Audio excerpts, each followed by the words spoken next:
की। मेरे प्रिय भाई और बहनों, आज जो मैं संदेश आप लोगों के बीच में बांटने जा रहा हूँ, ये संदेश बहुत ही महत्वपूर्ण है। और बाइबल के वचन इस तरह से लिखा है, देह एक और अंग अनेक। बोलिए, देह एक और सब बोलो ना जी। अरे ऐसे मुझे कोड़ो बोड़ो हो गया। पहले ऊपर वाले लोग पहले बताओ। हाँ, नीचे के बोलो। पीछे के बोलो। अब चलिए, इसको समझाने के लिए मुझे एक व्यक्ति की जरूरत पड़ेगी। चाहे बहन हो भाई, कौन आएंगे? जल्दी आए फर्स्ट सामने। कोई आएंगे? बताओ, इतना में से कोई आगे नहीं आना चाहता? हाँ, ये चलिए, आप उसके तरफ मुंह करके खड़ा हो जाइए। बहन को अच्छी तरह से देख लीजिएगा। बात कुछ 4 इंच के है, सही है ना? प्रभु आशीष दे। अब इस बहन को आप सब ध्यान से देखेंगे। ये इंसान है, सब बोलो ना जी। इंसान है या नहीं? बोलिए बताओ। सबको इंसान दिख रहा है? चलिए, बहुत बढ़िया। अब देखिए बहन, आप थोड़ा से आप ना दोनों हाथ कैसे फैलाकर खड़ा हो जाइए। दोनों हाथ कैसे फैलाइए। मेरा एक हाथ तो नहीं फैलेगा, आप ही को फैलाओ ऐसे ही, ठीक है? अब थोड़ा सा ध्यान से देखिए। बहन जो है, ये पूरा क्या है? एक देह है। पूरा क्या है? सबको दिखाई दे रहा है बाहर वालों को? अब इस देह में अंग बहुत है। हाथ है, हाथ को हिलाइए, हिलाओ ना जी। हाँ, उंगलियों को भी हिलाओ। मुंह है, हालेलुया बोल के बताओ। और पांव भी है। और इस तरह से बहन एक देह है पर अंग बहुत है। पर तो इसको क्या बोलेंगे? हाथ करके पुकारे, नाक करके पुकारे, आंख करके पुकारे, या पांव करके पुकारे? क्या कहकर पुकारेंगे इसको? इंसान नहीं, नाम तो बाद में पढ़ा ना, पहले तो इंसान है।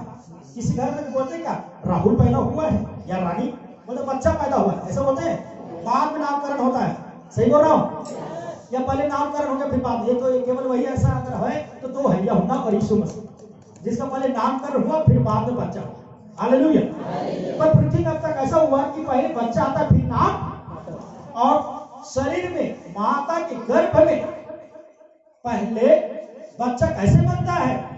आप और हम अच्छी तरह से एक ही साथ हाथ पाँव नहीं आ जाता। धीरे धीरे एक एक अंग तैयार होता है और 9 महीना में पूरा अंग तैयार होगा, एक देह बन के, एक बच्चा बन के बाहर आता है। तब उसको नाम से, काम से, अन्य प्रकार की पहचान और कर्मों से उनको पहचाना जाता है। तो ये समझ आएगा कि बहन एक इंसान है और इसे एक देह बोलेंगे। क्या बोलेंगे? अब देखिए, बहुत कुछ है पर आपको ज्यादा तक खड़ा नहीं करेंगे, है ना? हालेलुया। जब कोई व्यक्ति जन्म लेता तो उनका नाम होता, और जब कोई व्यक्ति मरता है तब भी उसका कोई नाम। कोई कहता है आपको मालूम है तो बोलते फलाना मर गया। अब उसी फलाना मर गया, उसको हॉस्पिटल में पोस्टमार्टम के लिए लेके जाओ तो क्या बोलेंगे?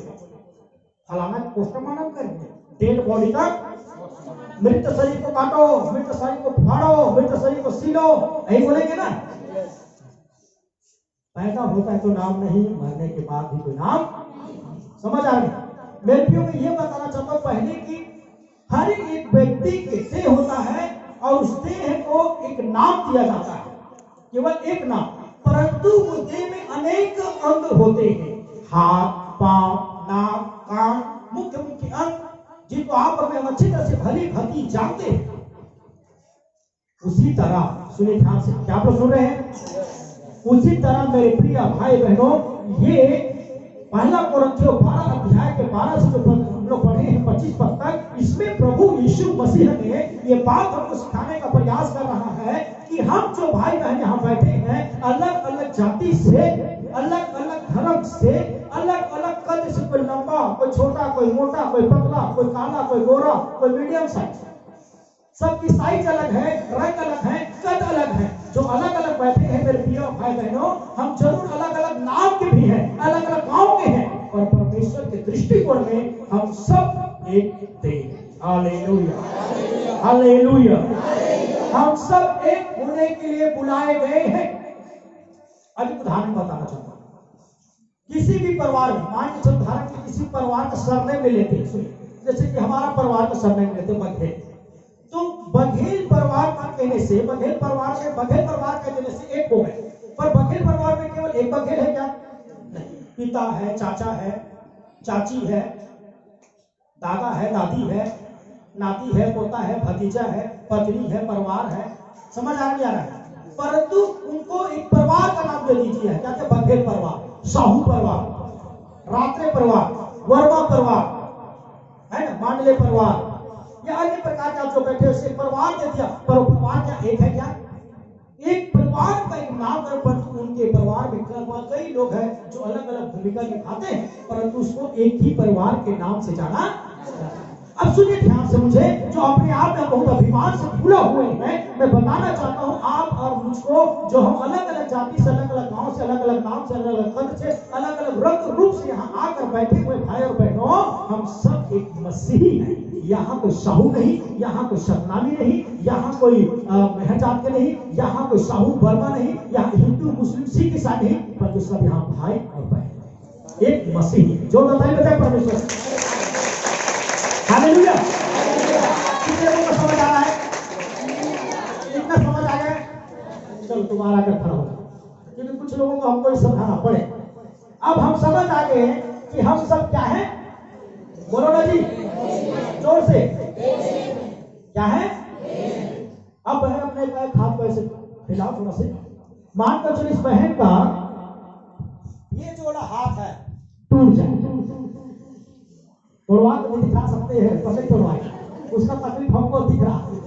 हालेलुया। मान के चलो कि ये जो हाथ है तोड़ दिया जाए, तो बताओ ये हाथ बस को दर्द होगा कि शरीर को होगा? इसको पूछ रहे भैया, आपको क्यों पूछ रहे? इसका पारी है, बताइए बहन, आपकी इस नाड़ी को तोड़ दिया जाए तो नाड़ी बस को दर्द होगा, पूरा शरीर होगा? बोलिए ना जी। अब आपका पारी है, आपके आंख को फोड़ दे, सुनिए, तो बाकी शरीर खुश हो जाएगा। अरे तो राखी फूटे, हमारा काम फूटे है, हमारा पेट सही है, हाथ सही है, बोलो ना जी। किसी का माथा को मैं फोड़ दूं तो माथा लड़े ना, मुझसे मुंह क्यों लड़ता है? बोलो माथा फोड़ते थे, बोलो ना जी। बैठ जाइए, मैं जो बात आज बता रहा हूं बड़ी गंभीरता से लीजिए, क्योंकि आज मैं जिस तरह से मसीह भाई बहनों को देख रहा हूं, इस 21वीं सदी के जो विश्वासी भाई बहनों, पास्टर लोग है ना, मेरा चर्च तेरा चर्च, मेरा भाई तेरा भाई, मेरा संपत्ति तेरा संपत्ति, मैं फलाना देख हटाना, मेरा तेरा करके बांट दिए हैं, और परमेश्वर के जो एक होने के लिए बुलाए गए हैं उसे हम लोग अलग अलग भागों में बांट दिए हैं। क्या आप किसी व्यक्ति को मान के चल, पति और पत्नी बच्चे में झगड़ा होगा तो काट के दो भाग में बांट देंगे क्या? बोलो ना जी। बाइबल लिखा सुलेमान के समय में दो स्त्री एक ही समय में बच्चा पैदा दिया, तो एक स्त्री का बच्चा मर गया और एक स्त्री का बच्चा जीवित था। तो जो स्त्री ने जिसका बच्चा मरा था, चुपके से जो जीवित बच्चा था चुगली करके मृत बच्चा को उनके पास रख दी। दोनों के बीच में लड़ाई हुआ कि जीवित बच्चा मेरा है पर मरा हुआ बच्चा मेरा नहीं। और दोनों के लड़ते हुए राजा सुलेमान के पास आ गए, और राजा सुलेमान ने देखा कि दोनों के दोनों जीवित बच्चे को मेरा कहता है, मरा हुआ बच्चा को मेरा नहीं कह रहा है। वो वजह मुझे दो। तो राजा सुलेमान ने परमेश्वर की बुद्धि प्राप्त करके कहा, बच्चे को काट दो और दोनों को आधे इस पर जिसका बच्चा था अपने ममता के कारण, बच्चे के ममता के कारण, करुणा के कारण कहा, ए राजा साहब, बच्चा को मत काटो, ये बच्चा को मत काटो, इस बच्चा को उसी को दे, इसको दे दो। क्योंकि माँ को दर्द हुआ, क्योंकि उनका बच्चा है, उनके सामने के बच्चे को काट के बांटेगा, कितना दर्द होगा। 9 महीना पेट में रखा है, कितना उनके लिए सपना देखा था कि मेरा बच्चा आएगा तो ऐसे पालूंगा, ऐसे पालूंगा, उनकी आंखों के सामने उसे काट को बांट दो तो कितना दर्द होगा। उसने कहा, हे राजा, मेरा नहीं इसी कहते दो और मेरे बच्चा को। तब राजा सुलेमान ने जान गया, उसने कहा, दूसरा बोल रहा है काटो काटो, क्योंकि उसका बच्चा नहीं, इसलिए बोला काटो काटो। जिसका बच्चा कैसे बोल दे, काट दो करके मेरे पे। और राजा सुलेमान ने न्याय चुकाया, और जिसने काट दो वो बच्चा को दिया, क्योंकि समझ गए जिनकी आंखों में दर्द है वो वही का बच्चा है। आज आप और मैं भी क्या बोलते हैं, काटो और बांटो, मेरा तेरा। हम मसीह में आकर भी जात पात करते हैं, रंग रूप करते हैं, रंग बिरंग के भेदभाव करते हैं। याकूब के पत्र में लिखा है, तुम पक्षपात मत करना क्योंकि पाप। परमेश्वर किसी का पक्षपात, परमेश्वर ने किसी एक जाति धर्म के लिए अपने पुत्र मसीह को बलिदान नहीं किया, परंतु संसार भर के समस्त मानव जाति के उद्धार और कल्याण के लिए अपने पुत्र यीशु को बलिदान किया है। पर आज आप और मैं प्रभु यीशु में आए हुए भाई और बहन लोग आज हम अपने आप को बांट दिए हैं, मैं फलाना हूं, मैं ठकाना हूं, और आज एक होके हम अनेक हो गए हैं। अब प्रभु अनेकों को एक होने के लिए बुलाया गया है। मेरे प्रियो, एक होता है, आप और मैं, हम अलग जरूर हैं, पर हम एक होने के लिए बुलाए गए हैं। अब मैं आप निष्कर्ष में पहुंच रहा हूं, ध्यान से सुनना। यह लिखा है, जिस तरह एक हाथ एक अंग को दर्द होता तो सारे शरीर को दर्द होता है, और जब एक अंग का तारीफ होता तो सारे शरीर का तारीफ है। उसी तरह आप में, हम में से कोई व्यक्ति, एक व्यक्ति गिर जाए तो हम सबको दर्द होनी चाहिए। अगर एक व्यक्ति तरक्की पाए तो हम सबको खुशी होनी चाहिए। हमें एकजुट, एक मन, एक चित होने के लिए बुलाए गए हैं, एक दूसरे की चिंता करने के लिए, एक दूसरे के हित करने के लिए बुलाए गए हैं। फॉर एग्जाम्पल, मैं सिर्फ आपके सामने सबसे बड़े एग्जाम्पल हूँ। आज मेरे हाथ को चोट पहुंचा है तो ऐसा नहीं करेगा, हाँ ये हाथ को चोट पहुंचे, बोलेगा से क्या करना है करके इसको छोड़ देता हूँ। छोड़ सकते क्या? क्यों नहीं छोड़ सकता? क्योंकि ये अंग जरूर अलग है पर लगा हुआ देह है। तो जितनी दर्द हाथ को होगा उतना दर्द मेरे सारे शरीर को होगा। ये जितने जल्दी चंगाई पाएगी उतनी ज्यादा खुशी मेरे पूरे शरीर को क्या मिलेगा? प्राप्त होगी। अब इसलिए मुझे चाहिए कि जब ये हाथ कमजोर है तो मेरे बाकी सारे अंगों को चाहिए कि ये हाथ को मदद करके जल्द से जल्द क्या हो जाए, ठीक हो जाए, चंगा हो जाए, उनकी सहायता करें।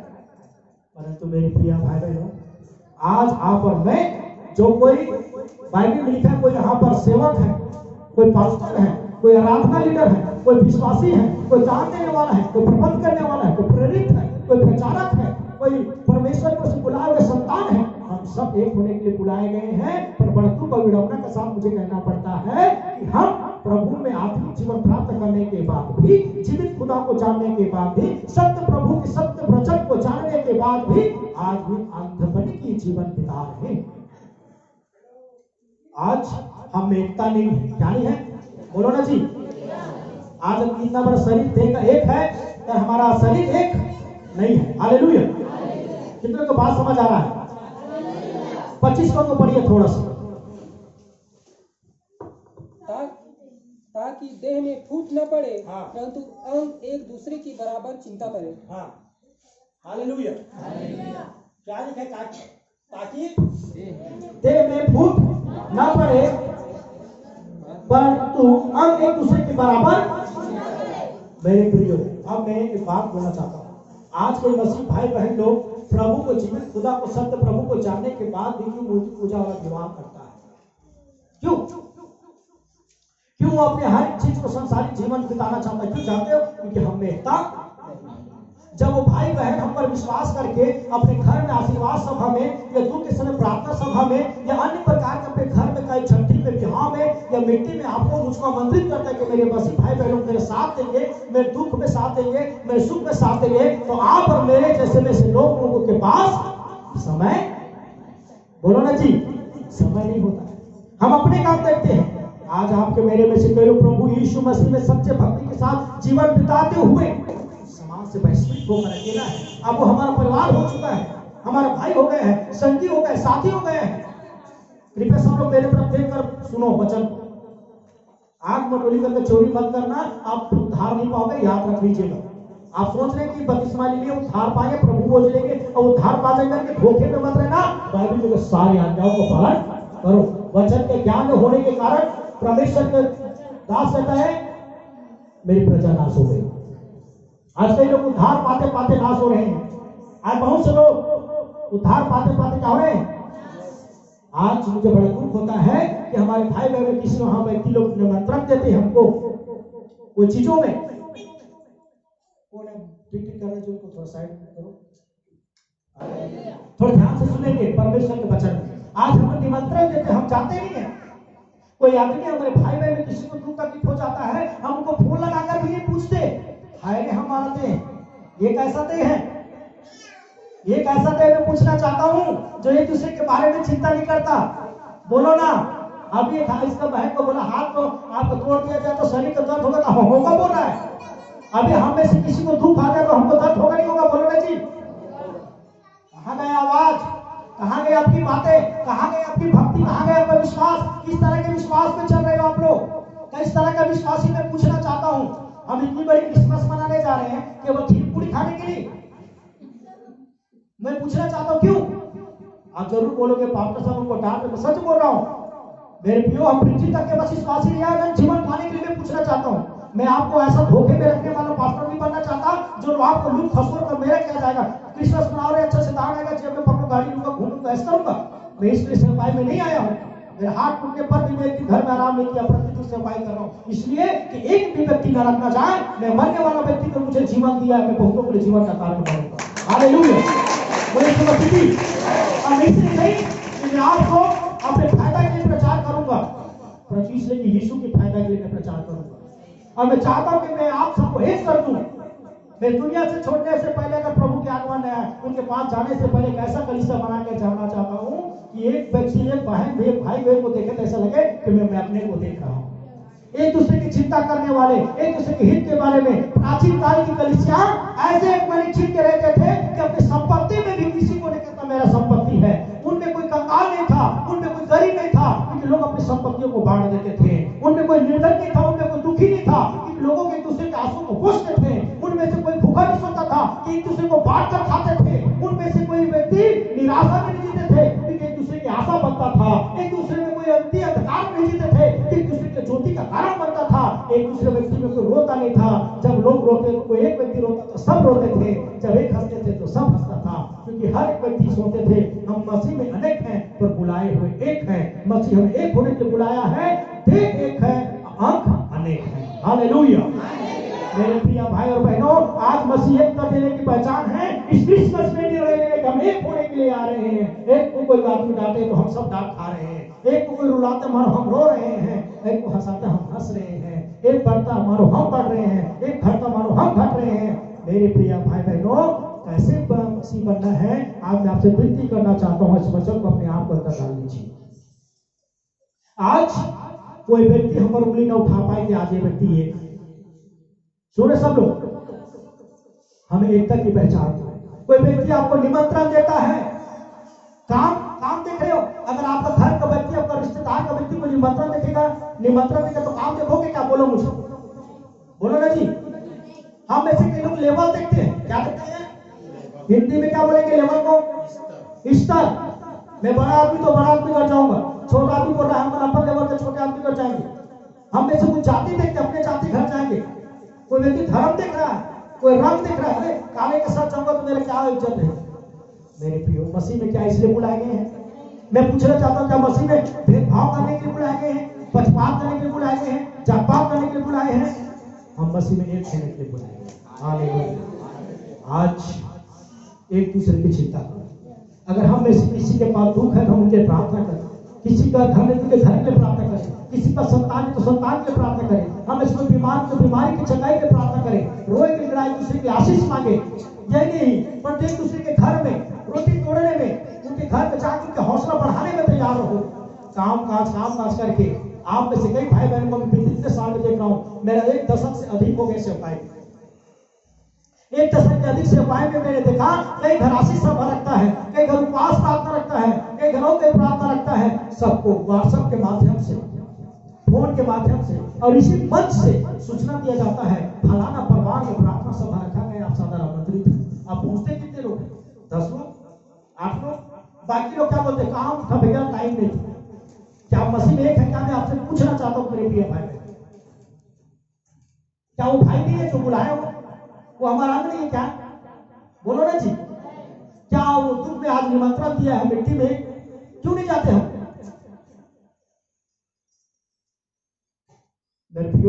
हद तक हो गया हमारे प्रार्थना में छड़िया कि जब मेरे साथ भी बीते कोविड-19 में जब तकलीफ आया तब भी मेरे कई लोग साथ नहीं दे पाए, फोन लगाकर मेरे हालचाल नहीं पूछ पाए। क्या हम इस तरह से विश्वासी हैं? हम स्वार्थी विश्वासी से प्रभु यीशु मसीह वचन लिखा है फिलिप्पियों के पत्री में 2 अध्याय में, हर एक व्यक्ति अपने स्वार्थ खोज में ना कि यीशु मसीह की, क्योंकि यीशु मसीह का क्रिसमस सबसे बड़ा क्रिसमस है कि यीशु मसीह जर्मनी में जन्म लिया और दुखों के आंसू को यीशु मसीह ने अपने आप के लिए, अपने आप को समस्त लोगों की खुशियों के लिए बलिदान कर दिया।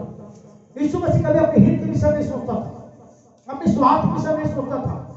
दूसरों का आंसू पोंछने में, दूसरों को चंगा करने में, दूसरों को क्षमा करने में, दूसरों को रोटी खिलाने में, दूसरों से प्रेम करने में, दूसरों को क्षमा करने में, दूसरों को आगे बढ़ाने में अपने सब कुछ निछावर कर दिया। कभी संपत्ति इकट्ठा करके नहीं गए। आज और आप हमें हमारी संपत्ति पर अभिमान है, ज्ञान पर, बुद्धि पर, बल पर अभिमान है, अरे मेरे संपत्ति वालों मेरे 10 लोग खड़ा हो जाएंगे करके। मेरे प्रियो 10 क्या 100 खड़ा हो जाएंगे, पर मैं पूछना चाहता हूँ क्या स्वर्ग में आप खड़े थे? जब परमेश्वर आएंगे तो क्या आपके सामने खड़े होने के योग्य है आपके पास? प्रभु जब पूछेंगे जब तेरे भाई रो रहा था तब तू कहाँ था? जब वो बीमार था तो तब तू कहाँ था? जब उनके घर में अपने धूप के मेरे घर में बहुत ही समय श्राप से हूँ, प्रभु को लोग आकर मेरे प्रार्थना करते करके रो कर घर में अपने प्रार्थना में सभा रखा था, तुम कहाँ थे? उनके आंसू को पोंछने के लिए गए थे।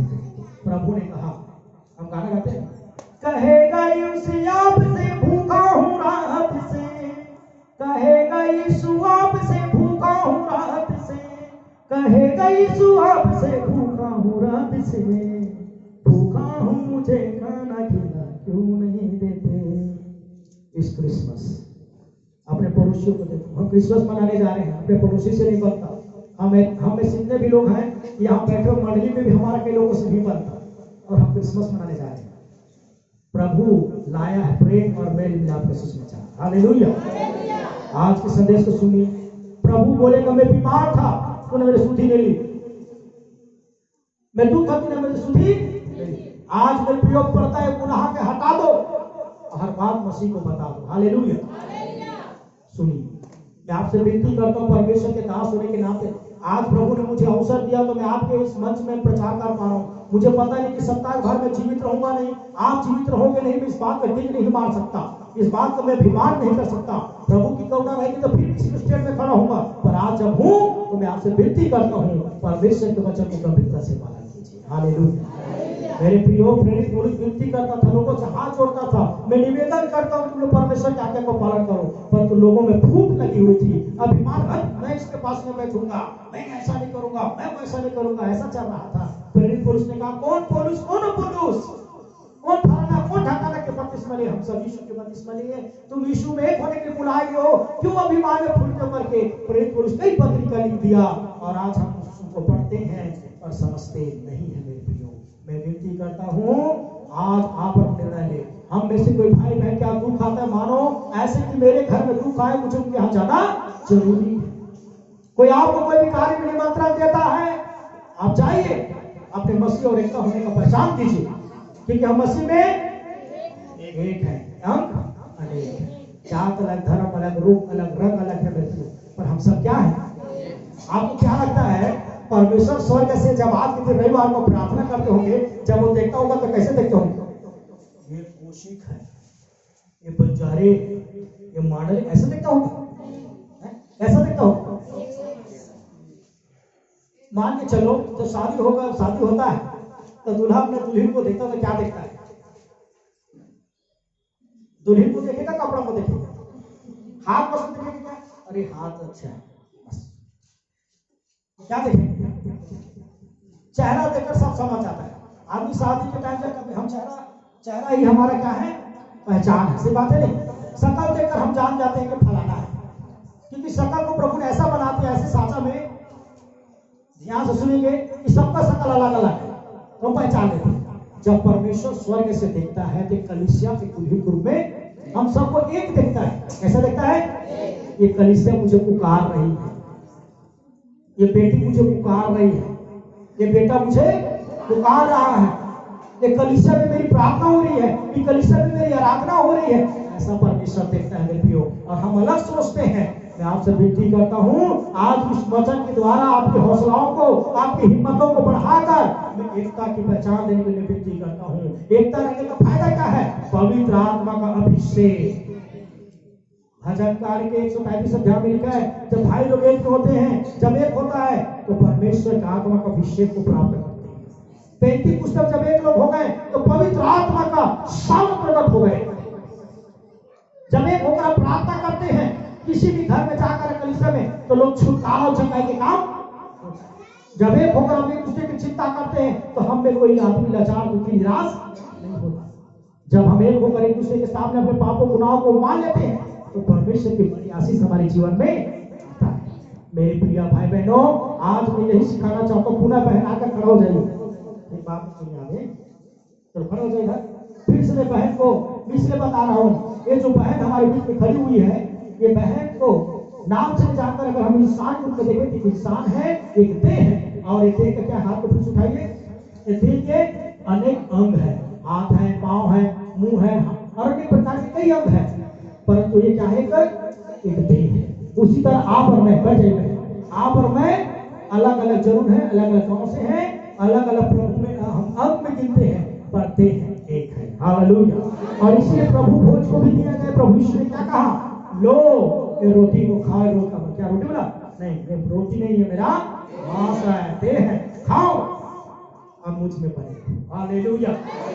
जब इसे खाते प्रभु के देह में बन जाते हैं। तो यीशु मसीह की समझ आने जा रहा है। इसलिए मैं विनती करता हूँ, आज से अपने आपस में एक दूसरे की चिंता करना, एक दूसरे के प्रार्थना करना, एक दूसरे को सहयोग करना, एक दूसरे की मदद करना, एक दूसरे की चिंता करना, एक दूसरे के तरक्की में खुश होना, एक दूसरे के दुख में रोना, और एक परिवार, एक मसीह परिवार रहना। अन्य अलग अलग परिवार मत रहना। क्या परिवार रहना? एक मसीह परिवार रहना। और जब भी किसी के यहाँ दुख तकलीफ में या खुशी आनंद में आपको आमंत्रित करता है, तो हम अपने भाई, अपने बहन, अपने अंग समझ के, क्या समझ के? बोलो ना जी, अपना अंग समझ के वहां पर अपनी उपस्थिति को देना है। हालेलुया। और जब आप चर्च भी आते हो तो जान लेना हम मसीह के देह हैं, और मसीह के देह को मसीह के पास आना जरूरी है। बोलो यीशु मसीह की। जिस तरह पति और पत्नी को कहा जाता है ये देह अलग है, ये शरीर दो है पर एक गिना जाएगा, उसी तरह एक कलीसिया और एक यीशु मसीह को परमेश्वर एक गिनता है। वो दूल्हा और हम दुल्हन। हालेलुया। और हमें एक पत्नी को चाहिए कि पति के साथ रहे, एक पति को चाहिए किसके साथ रहे? पत्नी के साथ। इसी तरह कलीसिया को चाहिए अपने परमेश्वर प्रभु यीशु के साथ सदा बने रहे। हालेलुया। तो मेरे प्रिय भाई बहनों, मैं पूर्ण विश्वास करता हूँ आज के संदेश आपके हौसलों को बढ़ाया और आज अपनापन को महसूस कराया कि हम सच में अलग अलग नहीं हैं, हम एक हैं। बोलो क्या है? यहां तक मेरे प्रियो, ये उंगली को देख रहे हो? सब ऐसे करो तो है हाथ, ऐसे करो ना जी, ऐसे नहीं, ऐसे पांचों अलग दिखा चाहिए। एक उंगली में जितनी ताकत है उतना पांच उंगली में है ना जी? और ऐसे करने से अधिक ताकत हो गई नहीं? आज हमको ऐसे नहीं रहना है। कैसे रहना है? शैतान को भगाना है तो ऐसे मत करना, भागना। दुष्ट आत्मा निकाले गए, ए दुष्ट आत्मा, यीशु के नाम से कहा तो भाग, ऐसे उधर। तो हम किसी को उधरते क्यों है? कुछ बात करने के लिए, सही बात है नहीं? ऐसे उधर जा काहे ऐसे बोलेंगे?